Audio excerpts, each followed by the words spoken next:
Hey everyone, thanks for joining. Of course, back here, Brandon. Hope everyone had a great kind of July 4th or Canada Day, wherever you are.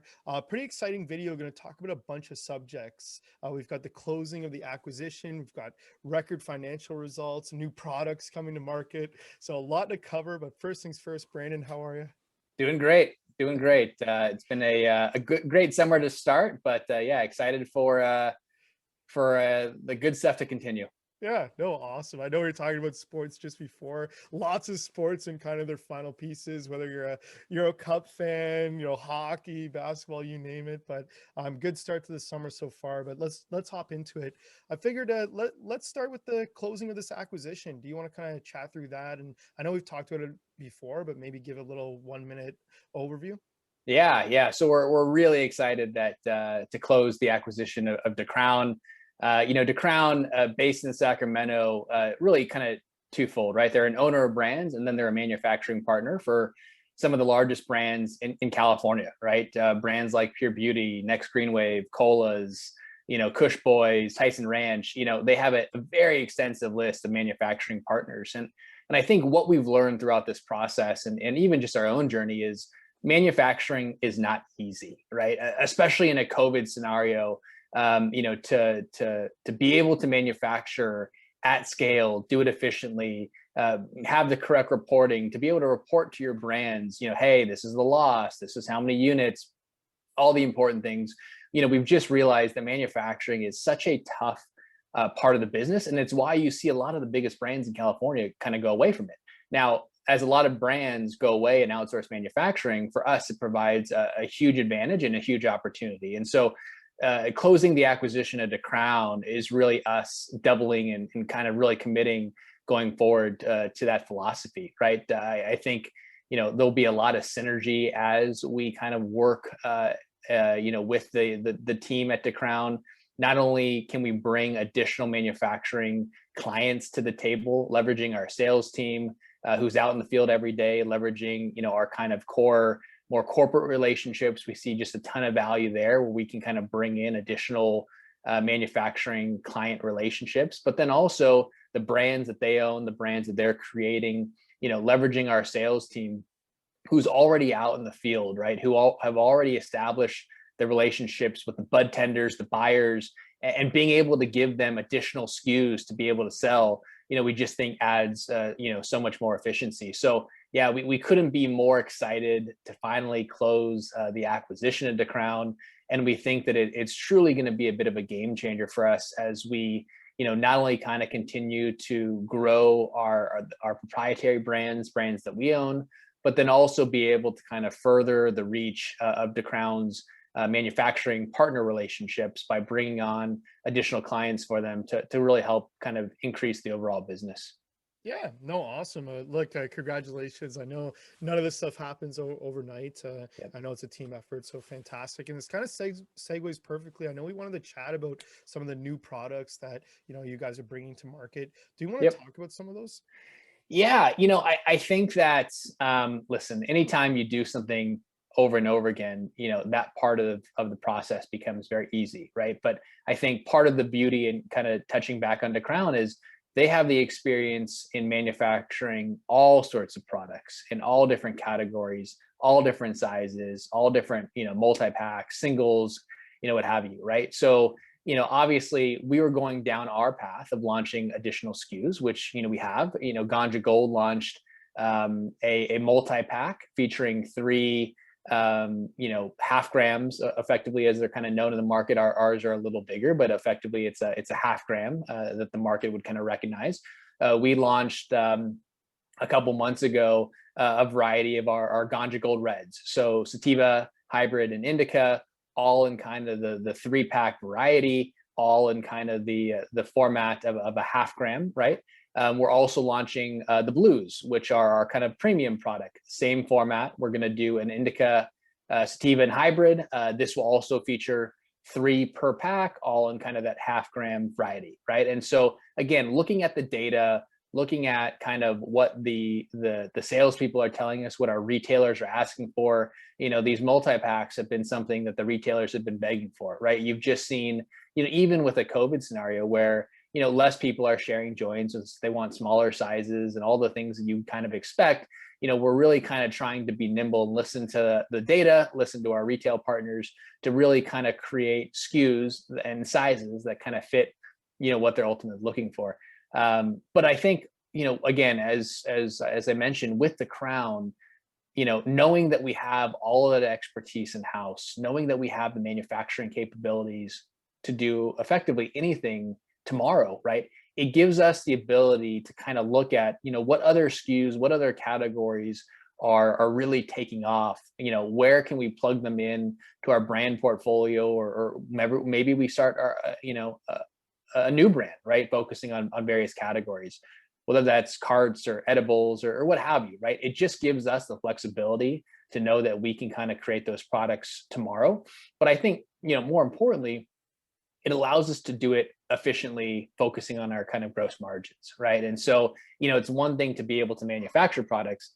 It's another thing to be able to do them profitably. And because we kind of control our manufacturing and our supply chain, and because we have the economy of scale, that we have, knowing that we're manufacturing for not only ourselves, but for a whole host of other brands, it gives us the ability to really kind of drive margins and bring products to market that are truly margin oriented, that the consumers are demanding. So yeah, we're very excited. And I think certainly you will see a lot of new SKUs coming from the Icanic family here in the next short while. Yeah, no, awesome. It's great you guys have those relationships, the kind of feedback loop, to stay in the now of what people want. And you kind of segued it perfectly into, of course, the biggest thing we want to cover, which is recent financials. And you've talked about margins all the time. And here I'll read the title and I'll throw it back to you. But here, skipping the first parts, cannabis operations drive 488% increase in adjusted EBITDA from last quarter. First things first, obviously, congratulations. But I'll throw it to you. Do you want to dive through some of the highlights, of this quarter? And we'll talk about kind of what were those driving factors leading to the increase in, in EBITDA and others? Yeah.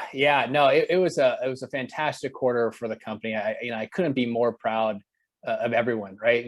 I think anytime a company achieves success, everyone contributes, right? It's no one person can do it, no five people can do it. It is literally every employee that we have that contributes to the success of kind of this record quarter. So, from a revenue perspective, 3.2 million and change, an increase of 88% year over year, an increase of almost 12% quarter over quarter. Gross profit, which is something that obviously is very, very important to us. Gross profit, gross margin, as we've said time and time again, that was a record for us. $1.5 million and change, an increase of 100% year over year, 31% quarter over quarter. It was huge. As I mentioned, gross margin. We were able to increase our gross margin to 48.1%, coming from 16.3% in quarter three of 2020. So a pretty dramatic change in a span of a year, right?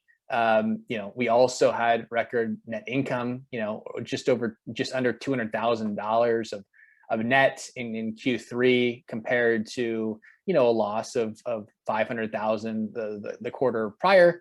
And then obviously the big headline is the EBITDA, the adjusted EBITDA, 500,000 plus of adjusted EBITDA, and an increase of 488% quarter over quarter. So I think that for us, the thing I'm most proud of is that it was results across the board, right? It wasn't just, hey, we grew our revenue at the downside of margins or anything like that. I think the hard work that we put in calendar 2020, really focusing on our margins, focusing on our supply chain, focus on our ability to really kind of handle the demand of product that we were seeing, now you're beginning to kind of see those results pay off, right? And so, couldn't be more excited, but I think, I'd be remiss if I didn't mention that, this is just kind of the start, right? Part of it is we are continuing to improve our supply chain, which should continue to increase gross margins, right? We think that gross margin is kind of the key driver for us as a business. As we kind of continue to improve that, you'll see an improvement everywhere else, right? We're also trying to get more and more efficient just in our processes, right? We're adding new equipment that we are modifying and creating to basically streamline the process, again, to not only create efficiency, but also allow us to be able to scale as the demand for our products increases. So yeah, these numbers, don't even include anything as it relates to the Crown acquisition, which we should see a little bit of it next quarter. But we're very excited. Yeah, no, awesome. And congratulations. And of course, so back to, what we're seeing people ask questions about. Fantastic. This is exactly where we want to see the company going, great success. Now, the next question people ask is what's happening to sustain or continue some of this growth? Yeah, so I think it's from a margin perspective, we never want to grow revenue at the risk of maintaining our margins, right? So really building that foundation that we've talked about in the past is really going to serve us as we kind of continue to grow, right? But now I think it's really about launching new SKUs, new brands. Obviously, the addition of the Crown family is going to be huge, right? But even just as I mentioned, historically we had only done 1 gram pre-rolls, right? 1 gram pre-rolls, historically made up, almost less than 50% of the overall California consumer market, right? You add on the fact of that, plus that, multi-packs represent such a huge component of the market as well, we're only beginning to kind of scratch the surface, right? And so, we've kind of been, certainly handicapped per se from not focusing on not having the full arsenal to meet that consumer demand, right? We knew we had something really special with the Ganja Gold brand, but again, it all comes down to your supply chain and your manufacturing, right? If you can't produce those products, it doesn't really do you any good. And so now that we have that ability in-house to meet the demand and also to bring new SKUs, we think we're in for some pretty great growth. And then obviously, from an acquisition standpoint, looking at things like the Crown and seeing how that affects the financials is going to be huge as we can kind of continue to bring them into the fold and then look at strategic opportunities beyond that going forward. Yeah, awesome. Well, look, fantastic kind of, drop here right at the beginning of summer. Glad to hear you guys are working hard, and look forward to some more news here soon. But Brandon, anything else you wanted to say on any of the points we covered before we close things off? Yeah, no, I mean, I think that again, it's it is summer, but we are certainly hard at work here. We think that a lot of what we're doing today will show in the next quarter, and so we couldn't be more excited to kind of continue to focus on our business, focusing on our margins, knowing that everything will kind of work itself out from there. Yeah, awesome. Well, thanks so much for joining. Hoping you have a good beginning of your summer, and we'll chat here shortly. Perfect. Thank you.